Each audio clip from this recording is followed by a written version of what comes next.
Hakeem. We will pick a name every week. We'll pick the name of Allah subhanahu wa ta'ala, and we will call him with that name, and we'll build relationship with that quality of Allah subhanahu wa ta'ala, that attributes of Allah subhanahu wa ta'ala. Al-Hakim is who? The all-wise, the all-wise. Hakim is from hikmah, and hikmah is what? Wisdom, right? In Surah Al-Baqarah, Allah subhanahu wa ta'ala has mentioned this name, that indeed Allah subhanahu wa ta'ala is all-wise, all-knowing. He knows everything, and he has the most hikmah. So inshallah, we will, whatever I wrote for myself is here too, but that's okay. This will inshallah help you to reflect on Allah subhanahu wa ta'ala's wisdom, and then how you can apply Allah subhanahu wa ta'ala's wisdom in your life. Mean Allah is wise, right? Suppose Allah subhanahu wa ta'ala is Al-Mujib. Allah subhanahu wa ta'ala is Al-Mujib. He is the listener. He listens to our du'as. So what is our role? Parallel to Al-Mujib. If he listens to du'as, what should we do, Mustafa? He listens to dua. Who am I? The one who make the one who Dua maker. He's Al-Mujib. I'm dua maker. Right? Right? Understand? yeah. Okay. If Allah subhanahu wa ta'ala is Al-Wudud. He's Al-Wudud. The one who loves the most. What am I? What am I? The being loved. Being loved. And when we are being loved, then we understand the value of love. And then we understand who our love and our heart belongs to. Then we don't go to a random boy or girl and we say, oh, my heart belongs to you. Right? We don't even say that to my mom and dad, because our heart doesn't belong to even our mom and dad. Our heart belongs to Al-Wadud.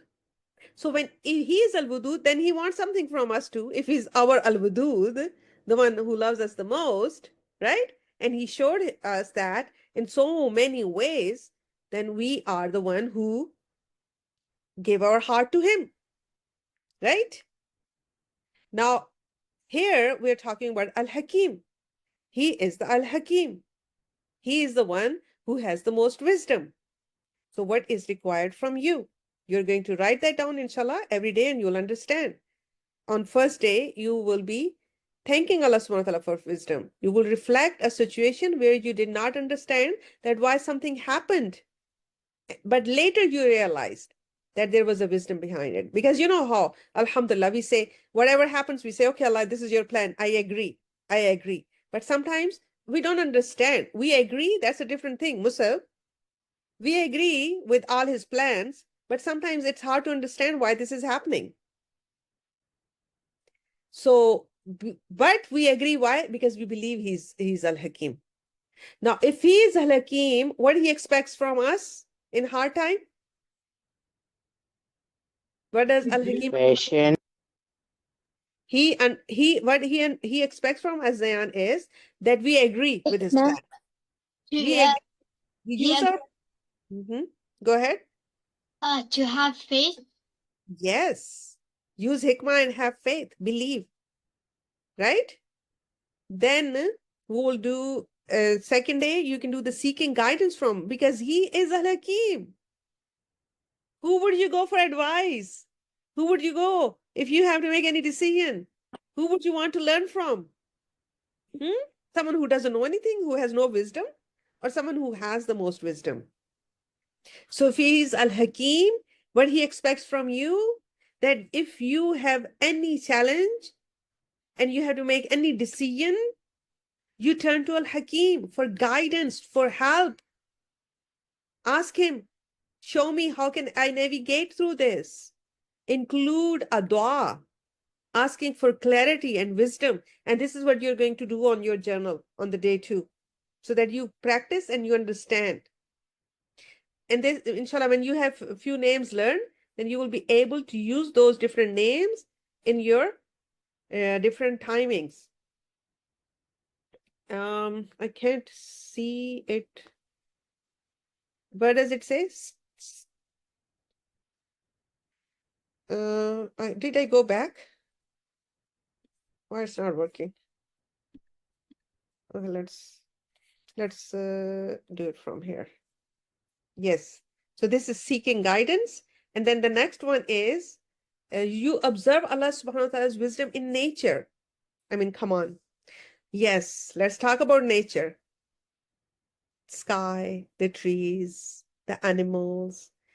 What was the biggest sign in nature of Allah subhanahu wa ta'ala's presence in last week?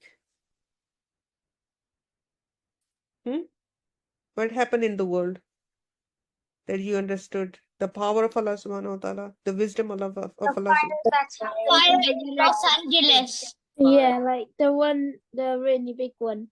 Yeah, the big one in Los Angeles. Did you understand how much power he has? Did you know Yeah. You can think of a wisdom. The human mind cannot even comprehend the wisdom behind it. Can we? Yes, That's Musa, I'm going to give you a guess. can I say something? Yes, honey, go ahead. Did you know that in Los Angeles, the sign that says Hollywood has not been on fire yet? So who is saving that? Huh? Who saved the sign? Oh, that's what I'm telling you. What is the wisdom? That's his wisdom. If it was you and me, right? We would say, oh, burn this first because it's the sign of the movies, right? But it's his wisdom. Whatever is happening, it's his wisdom. So observing his wisdom, thinking about his wisdom, connecting with that wisdom. So this, inshallah, you're going to write down, and you can write down about this fire. You'll describe how it reflects Allah subhanahu wa ta'ala's perfect decision and wisdom. How does it inspires the, like whenever I am looking at that fire, I'm just so humble. It makes me feel so small. At the same time, it makes me feel so powerful that I belong to his team. Have you felt that?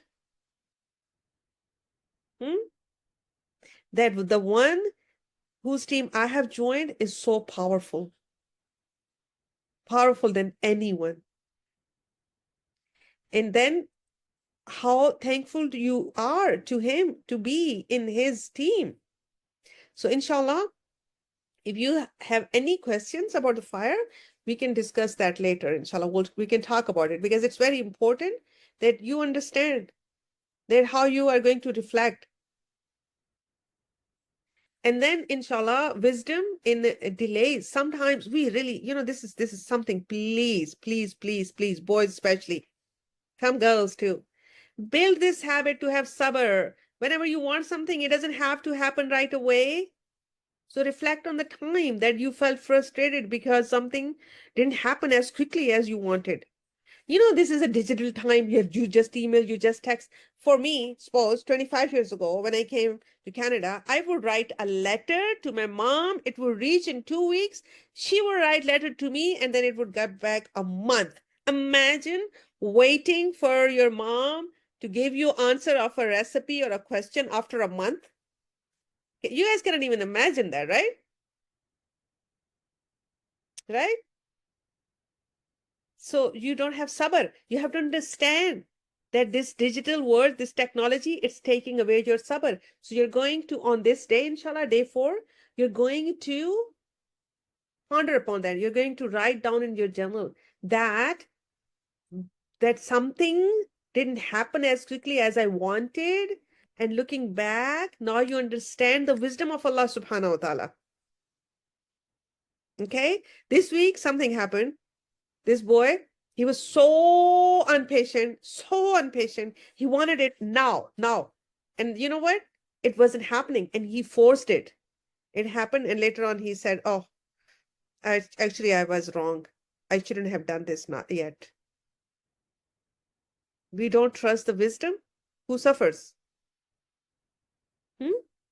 Us. Yes.